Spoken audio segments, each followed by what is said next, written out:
Welcome back, everyone, to Literacy TV with your host, Mr. Scott. And it's a very, very special lesson today.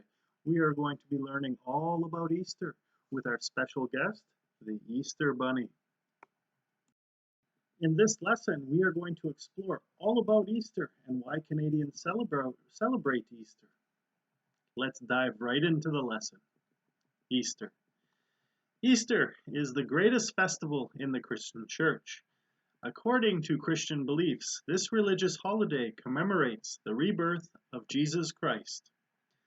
It is celebrated on the first weekend after the first full moon that follows March 21st.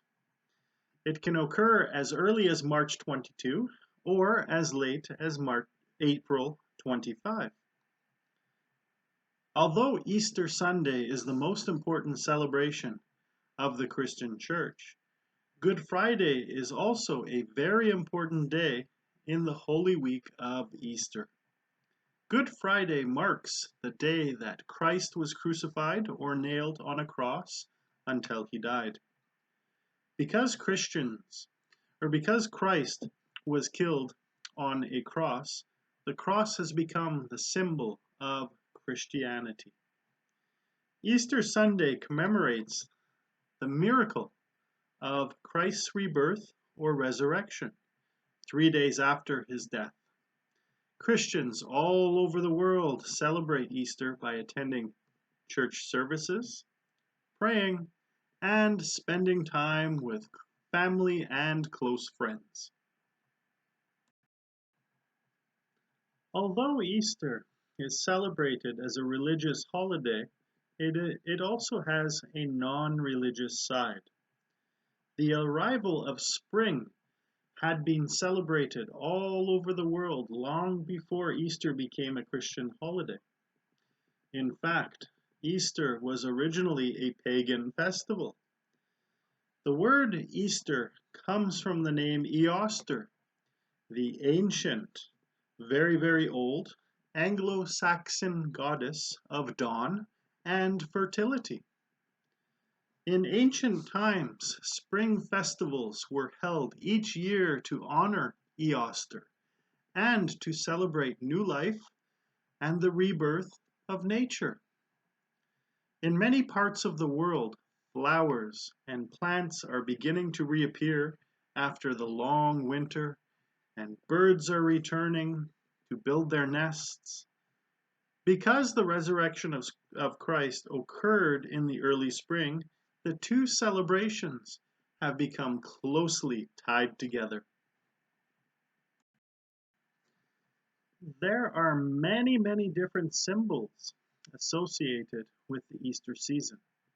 Lambs, chicks, bunnies, and other baby animals symbolize the birth of new life, spring.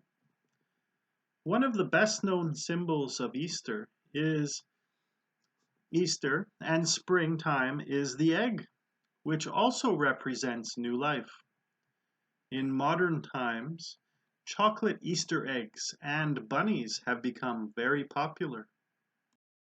In fact, I have my own chocolate Easter bunny ready to go for right after this lesson. Another common symbol has been the Easter bonnet, which is kind of a hat. In past times, the Easter bonnet and other new clothes were worn to mark the end of a long, cold winter and the beginning of a fresh and new spring. I wonder if we're ever going to get a spring in Winnipeg, Manitoba. A number of years ago, it used to be popular for families to walk leisurely to and from church, showing off their new clothes. The white lily, also a symbol of rebirth, is the traditional Easter flower. In many cultures, sweetbread such as hot cross buns are also an important part of Easter. In many countries, Easter parades are common. Some parades are religious, with people carrying heavy crosses uh, across long distances. Other parades are just for fun.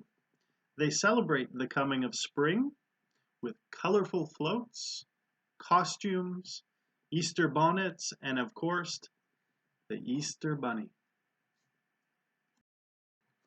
Well, that leaves us to the end of the lesson. I hope you enjoyed learning all about Easter and the two holidays that have been celebrated in one. Well, it's that time. See you on the next episode of Literacy TV with your host, Mr. Scott. Not the Easter Bunny, that's going in my belly right now. Take care, be safe. See you next time.